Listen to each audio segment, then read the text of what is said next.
দাওয়াত এমন একটা বিষয় যেটাকে উপেক্ষা করে আসলে দিন থাকে না, দিন প্রতিষ্ঠিত হয় না। আর দাওয়াত এমন চমৎকার এক মর্যাদাপূর্ণ বিষয়, মর্যাদাপূর্ণ সাবজেক্ট, যেখানে বলা হয়েছে দাওয়াতের কথাটাই সর্বোত্তম কথা। ওমান আহসানু কাওলাম মিম্মান দাআ ইলাল্লাহ ওয়া আমিলা সালিহান ওয়া ক্বালা ইন্নানি মিনাল মুসলিমিন।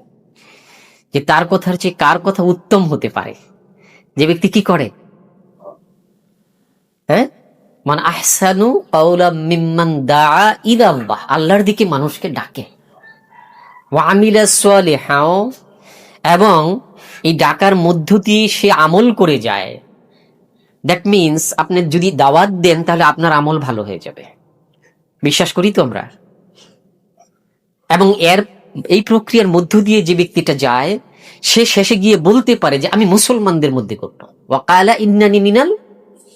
এই যে তিনটা প্রসেস, এই প্রসেসটার প্রথম প্রসেসটাই এক্সিকিউট করে বাকি দুইটা। আর এই টোটাল প্রসেসের যে কথাবার্তাগুলো চলে, এই কথাবার্তাগুলি হচ্ছে উত্তম কথা, পৃথিবীর শ্রেষ্ঠ কথা। এই জন্যই বারবার আমাদের দাওয়াতের প্রসঙ্গ টেনে আনতে হয় আলোচনায়। আমরা জানি, জানার পরেও আমরা দাওয়াত দেই, দেওয়ার পরেও আবার নতুন করে আমরা স্মরণ করি, প্র্যাকটিস করি, গুরুত্ব বুঝি, প্রয়োজনীয়তার উপলব্ধি করি। তো সময় যেহেতু কম, আমি ডিটেলসে যাব না। সম্মানিত প্রিয় ভাইয়েরা, আসলে দাওয়াতের প্রেক্ষাপট, দাওয়াত দেওয়ার আগে আল্লাহ রাব্বুল আলামিন পৃথিবীর সূচনা লগ্ন থেকে কিয়ামত পর্যন্ত দাওয়াতের একটা প্রেক্ষাপট, একটা সিচুয়েশন তিনি তৈরি করেন। এই জন্যই যুগে যুগে নবী এবং রাসূলগণ আসেন এবং চলে যান, আবার আসেন। এরপরে শেষ নবী হযরত মুহাম্মদুর রাসূলুল্লাহ সাল্লাল্লাহু আলাইহি সাল্লাম আসলেন। এরপর থেকে আমাদের উপর সেই দায়িত্ব রয়ে গেছে। আমরা যদি মক্কার প্রেক্ষাপটটাকে চিন্তা করি, সম্পূর্ণটা ক্লিয়ার হয়ে যাবে। আল্লাহ রাসূল যখন আসলেন তার পূর্বের অবস্থাটা কি ছিল? অনেকগুলো প্রেক্ষাপট, সেগমেন্ট আমরা করতে পারি। সেটি হচ্ছে একটা রাজনৈতিক অবস্থা, সামাজিক অবস্থা, নারীদের অবস্থা, নৈতিক অবক্ষয়ের অবস্থা, অর্থনৈতিক অবস্থা। আইয়ামে জাহিলিয়াতকে যখন আপনি বিশ্লেষণ করবেন তখন এরকমের সেগমেন্ট আকারে অনেকগুলো বিষয় চলে আসে। আপনি চিন্তা করে দেখেন রাজনৈতিক প্রেক্ষাপটটা কেমন ছিল। একদিকে রোম ছিল, পূর্ব দিকে পারস্য ছিল, দক্ষিণ পশ্চিম দিকে হাবশা ছিল, মাঝখানে মক্কা নগরী। এই মক্কা নগরীতে রাজনৈতিক অবস্থা আসলে টোটাল সারা ওয়ার্ল্ড থেকে একটা বিচ্ছিন্ন অবস্থা ছিল। মরুভূমির উপরে গোত্রতান্ত্রিক শাসন ব্যবস্থা সেখানে ছিল। তো এরকমের অবস্থা, Islam is the balance complete code of life. যেহেতু এটাই চিরন্তন কথা, ইসলামকে তো সারা পৃথিবী শাসন করতে হবে, তাই না? অথচ মক্কা এমন একটা পরিস্থিতি, তখন সিচুয়েশন তৈরি হয়েছিল যখন একটা আদর্শের প্রয়োজন ছিল। সারা পৃথিবীকে শাসন করার মতন একটা নতুন আদর্শ সেখানে ডেভেলপ করা প্রয়োজন। সেই জায়গাটাই পৃথিবীর মধ্যে সবচেয়ে বেস্ট এবং প্রয়োজনীয় জায়গা ছিল। তো সম্মানিত প্রিয় ভাইয়েরা, এই জন্যই সেখানে দাওয়াতের প্রেক্ষাপট তৈরি করা হয়েছে। রাজনৈতিক সামগ্রিক প্রেক্ষাপটকে সামনে এনে বিশ্লেষণ করলে দেখা যায় ইসলামকে দিয়ে দাওয়াত সম্প্রসারণের প্রাথমিক কাজটা শুরু ওইখান থেকেই হওয়া দরকার ছিল। আপনি সমাজের দিকে তাকায় দেখেন, তৎকালীন তখনকার সমাজ অবক্ষয়ের চূড়ান্ত সীমায় পৌঁছে গিয়েছিল। সমাজ বলতে পৃথিবীর ইতিহাসে সোশ্যাল অ্যাক্টিভিটিসের উপর যে ডেফিনেশন তৈরি হয়েছে, ডেফিনেশনের কোনো দিক থেকে সেটা একটি আদর্শ সমাজ এটা বলা যেত না। সেইখানেও ইসলামী একটি সমাজের রূপান্তর হওয়া প্রয়োজন ছিল এবং এই দাওয়াতটা প্রয়োজন ছিল, তাই না? নারীদের দিকে তাকায় দেখেন, নারীদের মর্যাদা ছিল। কন্যা সন্তান জন্ম নিলে তাকে জীবন্ত কবর দেওয়া হতো এবং নারীদেরকে এমন ভাবে ভোগ্যপণ্য হিসেবে ব্যবহার করা হতো যে এক নারীকে শেষে বলতে হতো যে উনি হচ্ছে আমার সন্তানের বাবা। অনেক মানুষ নারীদের সাথে সম্পর্ক রাখতো, বিধায় প্রোগ্রামে বসে তাকে বলতে হতো সামাজিকভাবে ওইটা হচ্ছে আমার সন্তানের বাবা, আইডেন্টিফাই করার জন্য বাবা আইডেন্টিফাই করতো। অর্থাৎ কত পুরুষ তার সাথে সম্পর্ক রেখেছে, বুঝতে পারেন? নারীদেরকে এইভাবে ব্যবহার করা হতো। নৈতিক অবক্ষয়ের দিক থেকে যদি চিন্তা করেন, একই অবস্থা। আমি আর ডিটেলসে গেলাম না। কেন? এই যে সার্বিক পরিস্থিতিটা আমি বর্ণনা করলাম, সেই প্রেক্ষাপট যখন পৃথিবীতে তৈরি হয় তখনই দাওয়াতের প্রয়োজনীয়তা তৈরি হয়। আজকে আপনার চারপাশের অবস্থা যদি তাকান, একটু ভেবে দেখেন, এগুলো কি আছে? আইএমএ জাহেলিয়াতের সকল উপকরণ আপনার চারপাশে আছে না? রাষ্ট্রীয় ব্যবস্থার দিকে যদি তাকান, আপনার এই দেশটা, আপনার এই ঢাকায় অবস্থান করতেছেন, চিন্তা করেন। আল্লাহ রাসূল মক্কায় ছিলেন, তাই না? মক্কার, আমি বললাম যে মক্কার পূর্বে ছিল পারস্য অগ্নি পূজক।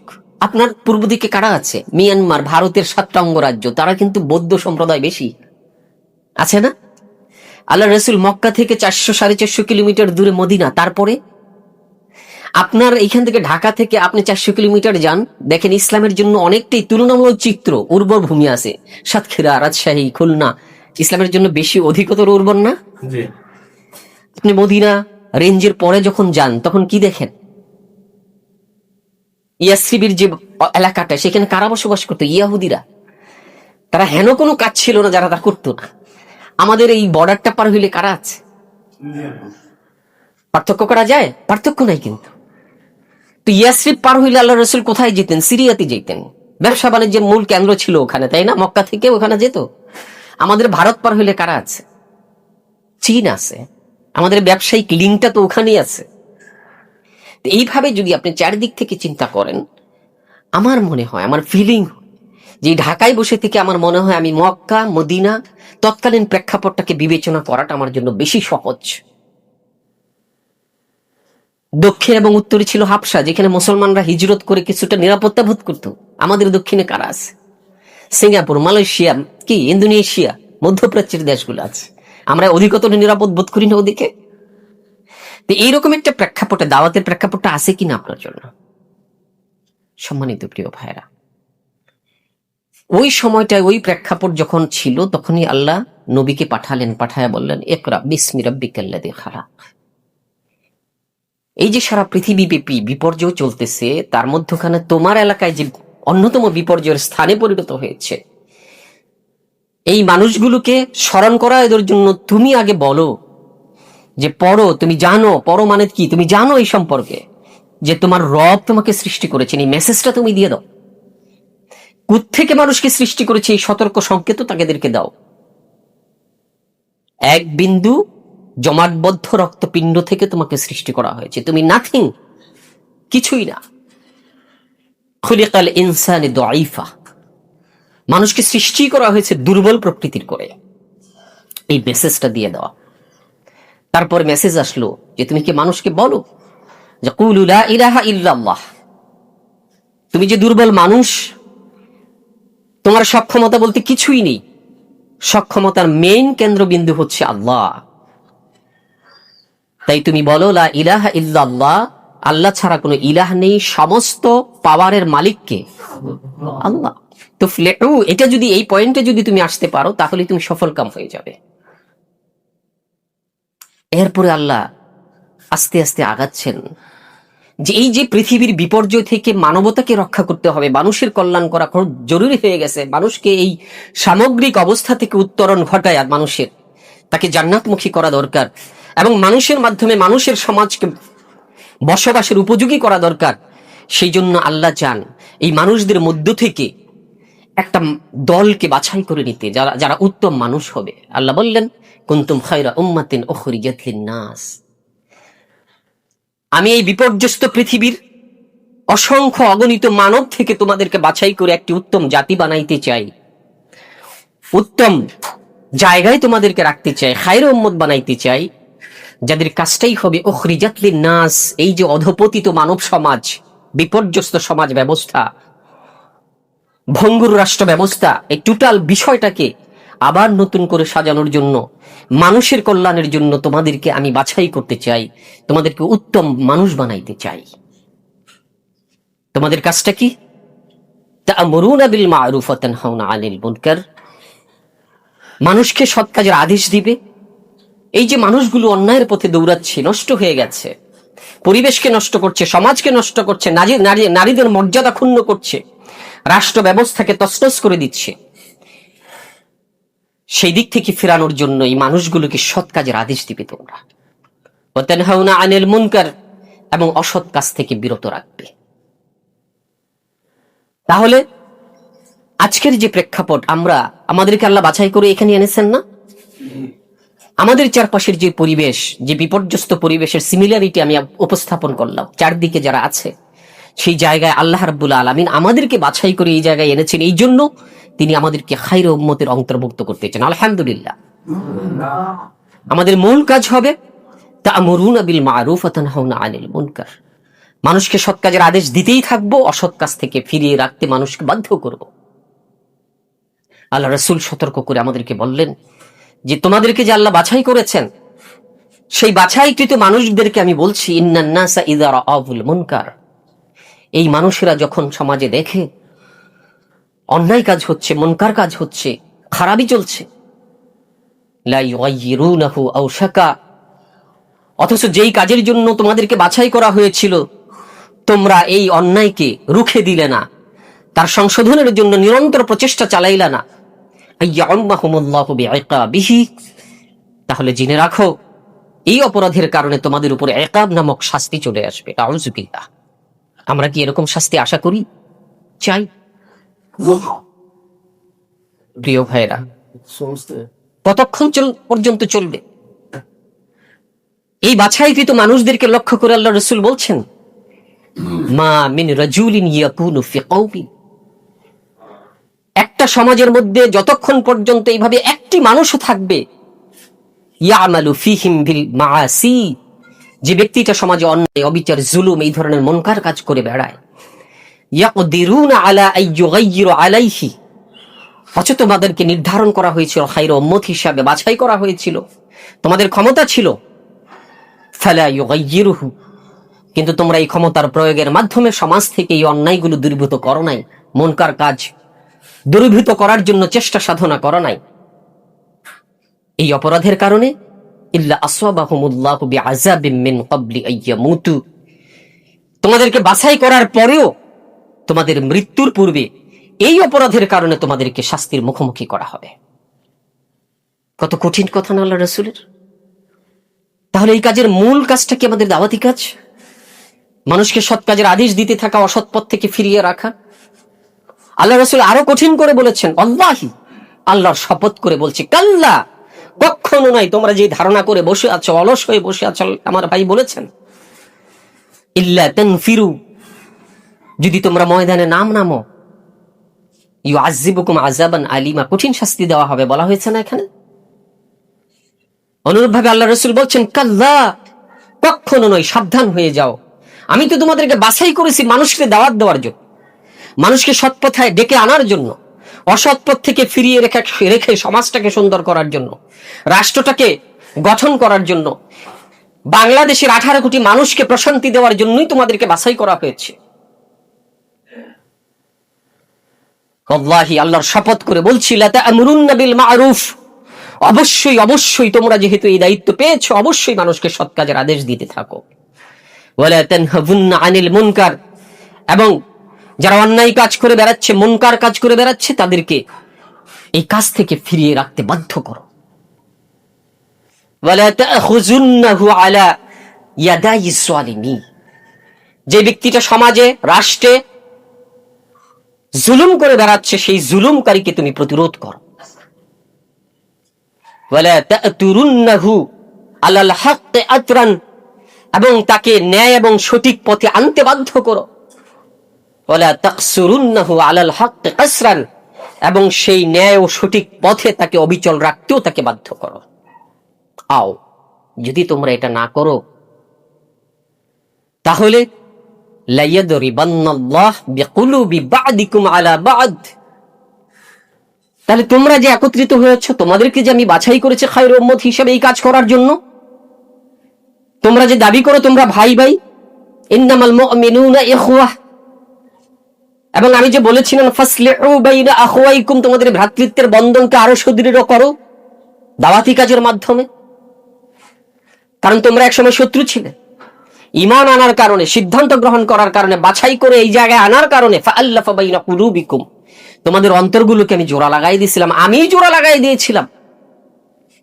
ফাআসবাহতুম বিনি'মাতিহি ইখওয়ানা, এবং তোমাদের ভ্রাতৃত্ব বন্ধনকে আমি নিয়ামত হিসেবে তোমাদেরকে উপস্থাপন করেছিলাম, দান করেছিলাম। কিন্তু এই কাজ না করার কারণে লা ইয়াদরিবান্নাল্লাহ বিকুলুবি বা'দিকুম আলা বা'দ, এই অপরাধের কারণে তোমাদের এই অন্তরগুলোকে, জোড়া লাগানো অন্তরগুলোকে আমি বিচ্ছিন্ন করে দিচ্ছি। ফলে কি হবে? সুম্মা লা ইয়ালআনান্নাকুম কামা লা'নাহুম। এর পূর্বে বহু জাতি এরকম করার কারণে তাদের অন্তরকে আমি বিচ্ছিন্ন করে দিচ্ছি এবং তার অভিশপ্ত হয়েছে, বিপদগ্রস্ত হয়েছে। তাদের মতোই তোমাদের অবস্থা হবে।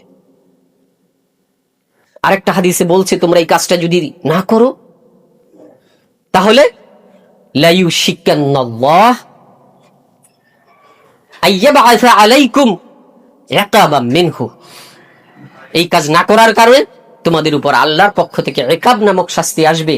সুম্মা তাদউনাহু, শাস্তির মধ্যে যখন তোমরা পড়ে যাবে, তখন তোমাদের রবকে যখন তোমরা ডাকবে,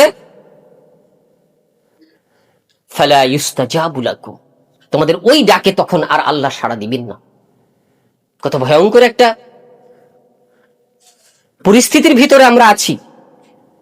আমাদেরকে দাওয়াতের জন্য আল্লাহ বাছাই করলেন, সমাজকে সুন্দর করার জন্য আমাদেরকে বাছাই করলেন। আমরা এই জামায়াত ইসলামীর পতাকা তুলে আসলাম কি কারণে? মানুষকে আহ্বান করব, মানুষকে দাওয়াত দিব, তাদেরকে অন্যায় পথ থেকে ফিরিয়ে রাখবো, সমাজকে সুন্দর করবো, একটি রাষ্ট্রকে সুন্দর করার মাধ্যমে এদেশের 18 কোটি মানুষকে প্রশান্তির ছায়া তলে তাদেরকে রাখার সিদ্ধান্ত গ্রহণ করেই জামায়াত ইসলামীতে আমরা এসেছি। আমরা দায়িত্বশীল হয়েছি, ইউনিক দায়িত্বশীল হয়েছি। এই দাওয়াতি কাজ যদি আমরা বন্ধ করে দিই, আমাদের উপর এই শাস্তিগুলো অবধারিতভাবে অপেক্ষা করছে। আল্লাহ রসুলের কথা কখনো মিথ্যা হতে পারে না, কখনো নয়। এই জন্য আল্লাহ এই দাওয়াতি কাজকে অনেক বেশি মর্যাদাপূর্ণ করেছেন। দাওয়াতি কাজ সবচেয়ে বেশি চ্যালেঞ্জিং একটা বিষয়। দাওয়াত দেওয়ার কারণেই তো আল্লাহ রসুলের উপর নির্যাতন, নিষ্পেষণ, জুলুম চলে আসছিল। দাওয়াত দেওয়ার কারণেই তো মক্কার মানুষগুলো সাহাবাদের উপরে, হযরতে বেলাল, আম্মার ইবনে ইয়াসির, সুমাইয়া, সকলের উপর নির্যাতনের স্টিম রুলার চালানো হয়েছে। এটি ছিল পরীক্ষা। এই পরীক্ষার মাধ্যমে আপনাকে জান্নাত দেওয়ার ওয়াদা করেছেন আল্লাহ। এই পরীক্ষার মাধ্যমে আপনাকে রাষ্ট্র ক্ষমতা দেওয়ার ওয়াদা করেছেন আল্লাহ। এই দাওয়াত যদি আমরা বন্ধ করে দেই, তাহলে একদিকে আল্লাহর পক্ষ থেকে আযাব আমাদের উপর আসবে, অন্য দিক থেকে আপনার নেতৃত্ব এই সমাজ থেকে বিচ্ছিন্ন করে নেওয়া হবে।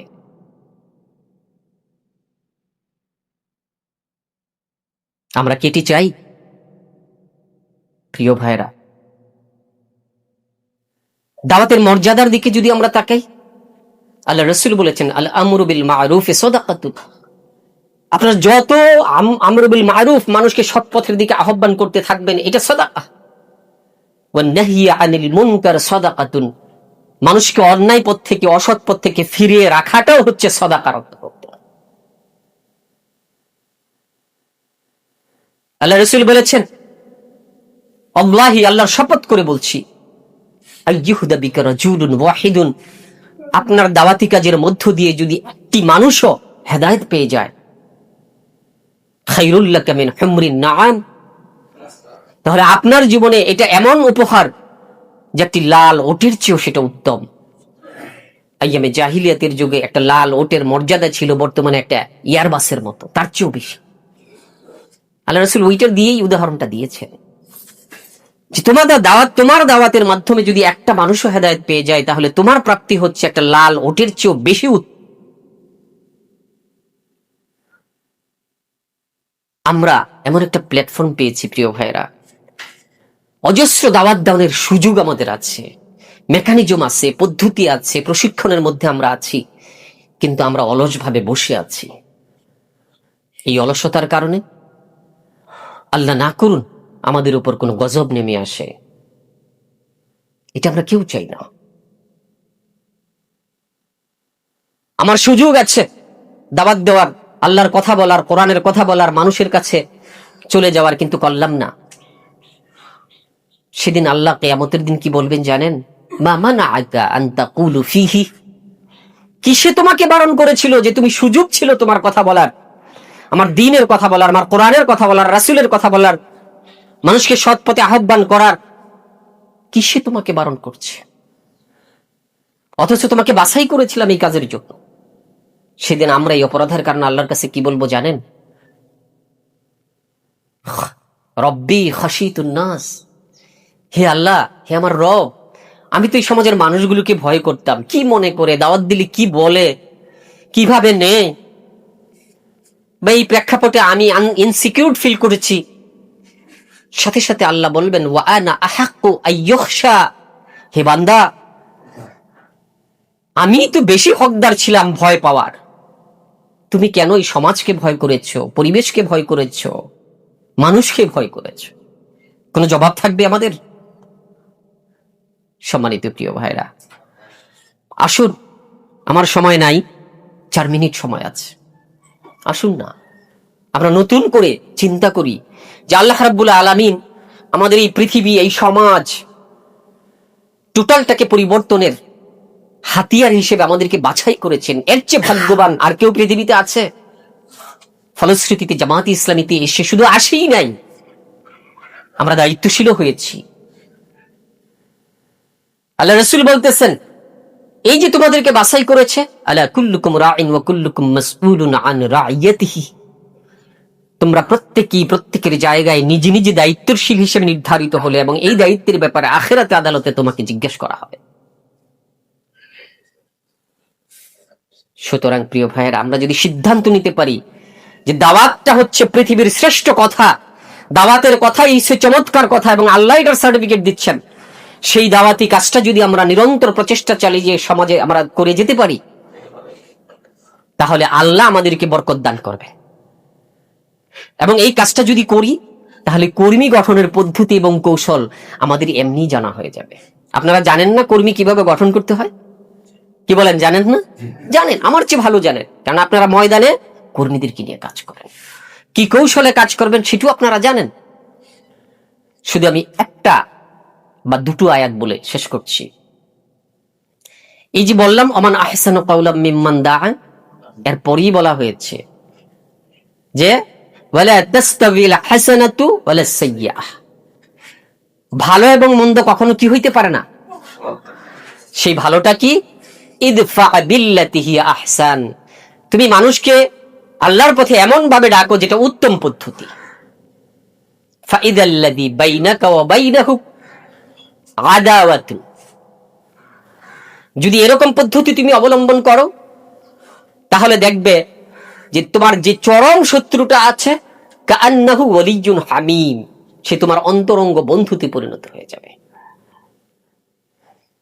কিন্তু এটা তাদের পক্ষে সম্ভব নয় যারা সবরকারী নয়। আমা ইউলাক্কাহা ইল্লাল্লাযীনা সাবারু, যাদের চরিত্রে সবর করার ক্যাপাসিটি আছে, চরম সবর ধরতে পারে, তারাই এই কাজটা করতে পারে।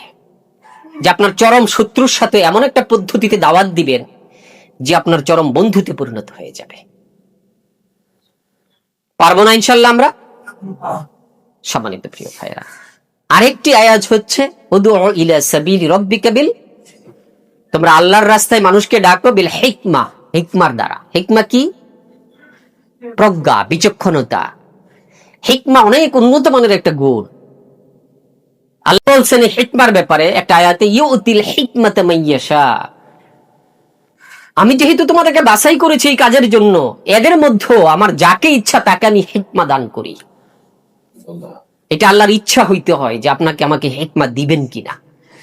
ওয়ামাইয়ুতাল হিকমাতা ফাকাদ উতিয়া খায়রান কাসীরা, আল্লাহ বলতেছেন আর যাকে হিকমা দেওয়া হলো তাকে অনেক অনেক ভালো কিছু দেওয়া। তাহলে হিকমা আমাদের লাগবে না? হিকমার জন্য আল্লাহর কাছে হিকমা চাইতে হবে, জ্ঞান অর্জন করতে হবে, পড়াশোনা করতে হবে, কোরআন হাদিসের সাথে নিজেকে লাগায় রাখতে হবে। কিন্তু এটাই আমরা কম করি, দুনিয়ার পিছনে লেগে থাকি, কোরআন এবং হাদিস থেকে, ইসলামী সাহিত্যকে আমরা দূরে থাকি, তাই না? হিকমা ছাড়া তো আপনি দাওয়াত দিতে পারতেছেন না। ফার্স্ট ক্যাটাগরি হচ্ছে, ফার্স্ট ক্রাইটেরিয়া হচ্ছে হিকমা আপনার লাগবে। আপনি দাওয়াত কিভাবে দিবেন, কিভাবে উপস্থাপন করবেন, কেন আপনার প্রতি সে প্রলুব্ধ হবে, কেন আপনাকে ভালোবাসবে, কেন আপনাকে বুকে জড়ায় ধরবে আপনার কর্মীরা, আপনার ভিতরে হিকমা কাজ করতে হবে। আল মাউইজাতিল হাসানা, উত্তম উপদেশ দিতে হবে। উপদেশের স্ট্রাকচারটা হতে হবে এমন যে সেটাকে বার্ডেন মনে না করে, বার্গেনিং মনে না করে, যে আমার উপর চাপাই দিচ্ছে, বারবার উপদেশ দিচ্ছে, বল না খালি উপদেশ দেয়। অতিরিক্ত কোনো কথা কিছু করা কি ভালো না। উত্তম উপদেশ দিবেন, কিন্তু সেটা যেন ব্যালেন্সড হয়, ভারসাম্যপূর্ণ হয়, সে যেন বিরক্তির কারণ মনে না করে। বেশি উপদেশ দেয়, লোকটার কাছে গেলেই খালি নসিহা নসিহা। হয় না আমাদের ক্ষেত্রে অনেকে? ভারসাম্য রক্ষা করতে হবে। আপনি যত উত্তম কথাই বলেন, সেটা যদি তার জন্য বার্ডেন হয়ে যায়, তাহলে সেটা উত্তম নসিহা না। বেগুন ক্ষেত নিরাচ্ছে, আপনি ইসলামের দাওয়াত দিচ্ছেন, তা তো কাজ ভাই ওইটা। বুঝে শুনে তাকে নসিহা দিতে হবে।